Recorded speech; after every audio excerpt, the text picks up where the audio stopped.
بقى تسوية الفرن حلوة جميلة ازاي؟ بصراحة تسوية الفرن جميلة جدا، واللون بجد تحفة خرافة. مش هقول اكتر من كده، هتشوفوا الفيديو هتعرفوا ان شاء الله. بجد اللون حلو جدا، احلى من اللي ظاهر في الكاميرا ده مليون مرة. لونها اورنج وجميل حلو جدا، شايفين ما شاء الله. نص الصينية بتاعت اتاكلت ما شاء الله، لا قوة الا بالله. قبل ما اخلص الفيديو ان شاء الله الفيديو هيعجبكم جدا، بس الطعم بجد تحفة تحفة تحفة تحفة. احلى كنافة هتاكلوها ان شاء الله الكنافة النابلسية او الكنافة بالجبنة دي. السلام عليكم واهلا بيكم في مطبخ نونا. النهاردة ان شاء الله هنعمل مع بعض الكنافة النابلسية او الكنافة بالجبنة، اللي مشهور بيها جدا حبايبنا الفلسطينيين والسوريين بيعملوها، ومشهورين بيها جدا. هنعملها النهاردة ان شاء الله بالطريقة الاصلية بتاعتها. انا عندي هنا الكنافة الشعر العادية دي. المفروض بيجيبوا الكنافة بتاعتهم دي بيطحنوها في الكبة، بينشفوها بيطحنوها في الكبة لحد ما تبقى عاملة زي البودرة كده. تمام، بس احنا مش هنعمل كده. انا لو انت عايزة تعملي عندك كبة تعمليها في الكبة، انا هعملها مش هعملها في الكبة عشان الناس اللي ما عندهاش كبة تقدر تعملها بالطريقة دي عادي خالص. تمام، يعني ما نصعبش الامور على الناس. تمام كده. انا عندي هنا الكنافة بتاعتي كانت متفرزنة، يا دوبك طلعتها من الفريزر وهي متجمدة كده. كسرتها بمنتهى السهولة زي ما انتوا شايفين كده.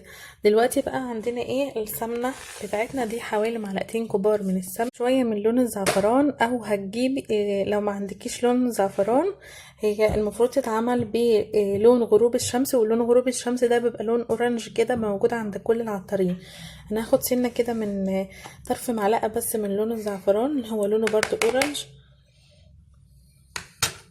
بس التاني بيكون لونه غامق عن ده. تمام، هقلبه في السمنه كده معلقتين السمنه. عندي هنا الصينيه اللي هنشتغل فيها هاخد فيها السمنه بتاعتي. السمنه هي لونها في الحقيقه معايا مش زي اللي في الكاميرا دي على فكره.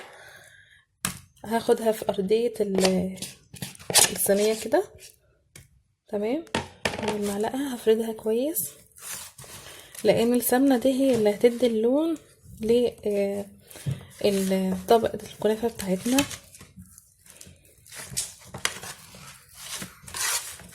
لازم ندهن الصينيه بطبقه حلوه كده من السمنه. دلوقتي بقى هسيح السمنه اللي هحطها على الكنافه ده. عندي معلقتين كبار من السمنه، وباقي السمنه اللي انا كنت بدهن بيها ارضيه الصينيه هاخد عليها سنه من اللون كده اللون الزعفران، وهسيحها على البوتاجاز الكنافه بتاعتنا، وهننزل بالسمنه.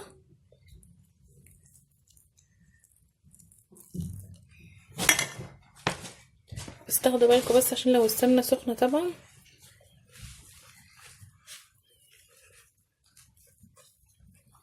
هقلب السمنه مع الكنافه كويس،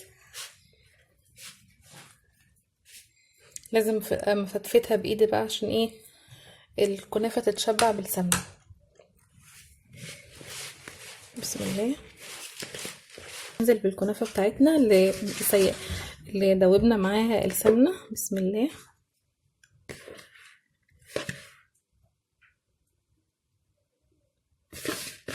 هفرد بقى طبقه الكنافه بتاعتي كويس.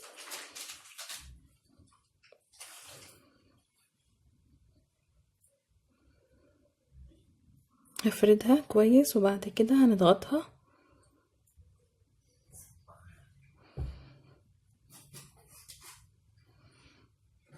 كده. انا فردتها.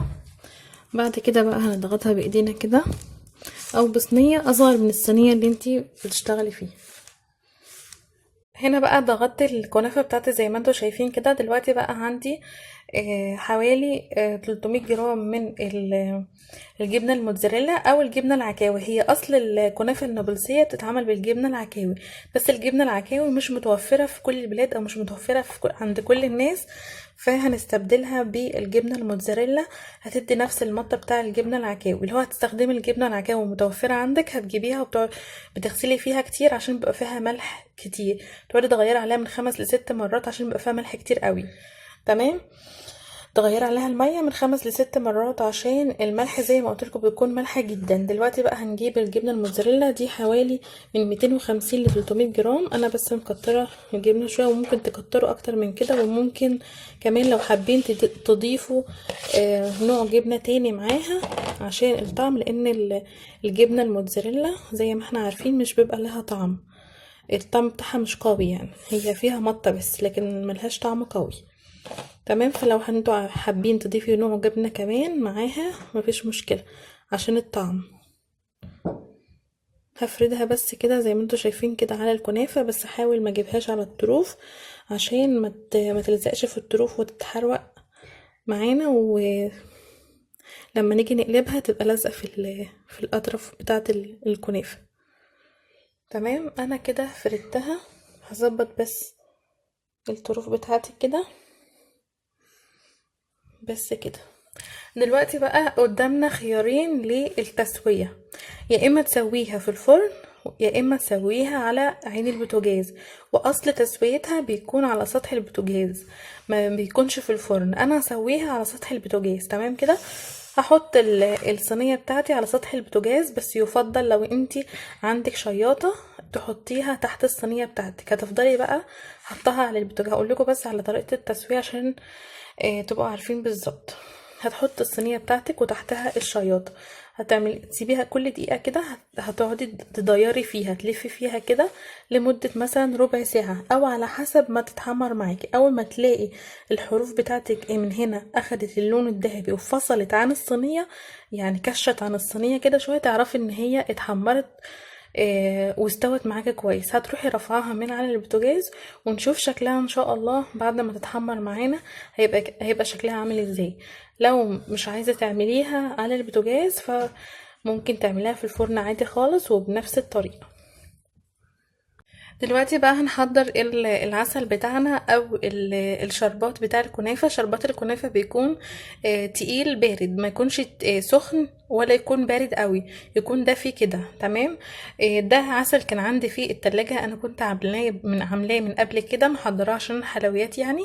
لما بتحضروا العسل في التلاجة او الشربات بيكون عندكم بيوفر عليكم وقت كتير. عسل الكنافة بيكون عبارة عن كوباية ونص من السكر، كوباية مية، معلقتين من عسل الجلوكوز او معلقة كبيرة، او ممكن تستبدليها بمعلقة من العسل الابيض. عسل الجلوكوز يا ريت يكون عندكم في حلويات رمضان او عندكم على طول. هو مش غالي، البرطمان ب10 جنيه او ب12 جنيه على حسب المكان اللي بيبيعه. تمام. هيقعد عندك كتير وهيوفر عليكي ان الشربات او العسل بتاعك ما يسكرش منك ابدا، وبيدي طعم حلو كده، ما يخليش اللي هي حتة التسكيرة دي في الحلويات، او اللي هي العسل اللي هو بيغم النفس ده، فاهمين قصدي؟ ما يعملش الحتة دي، هو بيمنع الحركة دي خالص. فياريت لو كون عندكم عسل جلوكوز يبقى موجود عندكم. انا عندي هنا عشان الشربات بتاع ده ما كانش عليه عسل جلوكوز، هحط عليه معلقة من العسل الابيض، هيحل محل العسل الجلوكوز. عندي هنا كمان هاخد سنة من اللون الزعفران اللي حطيناه في الكنافة. بعد كده هرفعهم على النار يدوب ان هما يدوبوا مع بعض، بس مش عايزة اكتر من كده. كده شكل الكنافة بتاعتنا بعد ما سويتها على البوتاجاز. انا سويتها على البوتاجاز حوالي ربع ساعة او اكتر على حسب الصينية بتاعتكم. تمام. انا حطيت شياطة زي ما قلت لكم تحت الصينية، والنار بتاعتي كانت نار هادية خالص، وسويتها كل دقيقة بدور الصينية كده لحد ما استوت معايا. عرفت ازاي ان هي استوت؟ لقيت ان الحروف بتاعت الكنافة فصلت عن الصينية زي ما انتوا شايفين كده، ولونها بقى ذهبي شوية. تمام. وكمان بتلاقي الجبنة الموتزاريلا كلها ساحت.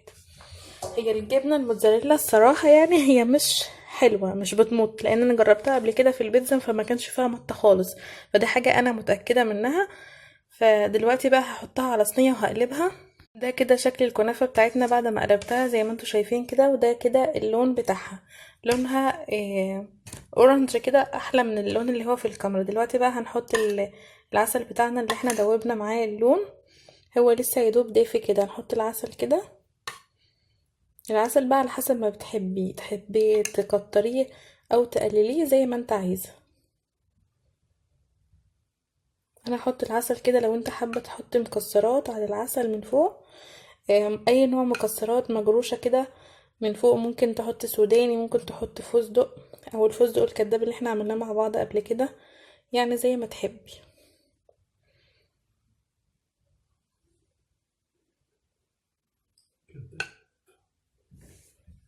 بس كده حلو قوي كده، اتشبعت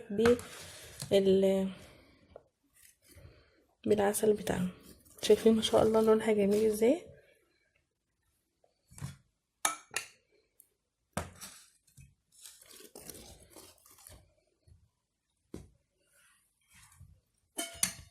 دلوقتي بقى هنقطع قطعه كده بسم الله. انا زي ما قلت لكم الجبنه بتاعتي مش مظبوطه، يعني طلعت مغشوشه. انا جبت نوع جبنه بس بصراحه طلع وحش جدا، طلعت مش بتمط خالص.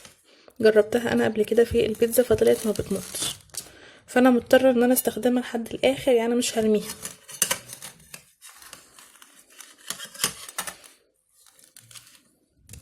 ده كده شكل الكنافه بتاعتنا. شايفين المطه بتاعتها بتبقى المطه بتاعت الجبنه بتاعتي ضعيفه جدا، شايفين؟ فانا قلت لكم قبل ما اقطعها، لان انا عارفاها بصراحه، لان جربتها قبل كده في البيتزا. يا رب يكون الفيديو عجبكم، جربوها ان شاء الله تعجبكم جدا. شايفين ما شاء الله لونها حلو جدا، وشايفين الكنافه بتاعتنا شاربه من العسل ازاي، ولونها جميل. ان شاء الله تعجبكم، وطعمها اكيد ان شاء الله هيعجبكم بجد. وخصوصا يعني لو انتم مستخدمين نوع جبنه يكون حلو، ما تكونش مغشوشه زي بتاعتي كده. يا رب يكون الفيديو عجبكم. ما تنسوش بقى تعملوا لايكات كتير كتير كتير للفيديو. واقول لكم السلام عليكم ورحمه الله وبركاته. مع السلامه. اوريكم بس الجبنه الموتزاريلا بتاعتنا اللي كثفتنا دي اهي، شايفين؟ هي دي بصوا اخرها كده، لان الجبنه بتاعتي مغشوشه زي ما قلت لكم، ما طلعتش اصليه، فهي اخرها كده. جربتها قبل كده كتير في البيتزا، فالنوع ده للاسف طلع مغشوش. شايفين؟ هي كده اخرها. لكن لو الجبنه بتاعتك مظبوطه مش مغشوشه يعني، فالمطه بتاعتها بتبقى عاليه جدا. فياريت لو هتستخدموا الجبنه الموتزاريلا تبقوا متاكدين منها ان هي المطه بتاعتها حلوه. تمام اهي، شايفين؟ بس عايزه اقول لكم بجد طعمها تحفه. جبنه بجد، الكنافه بجد طعمها جميل. انا باكل منها دلوقتي، هتعجبكم جدا.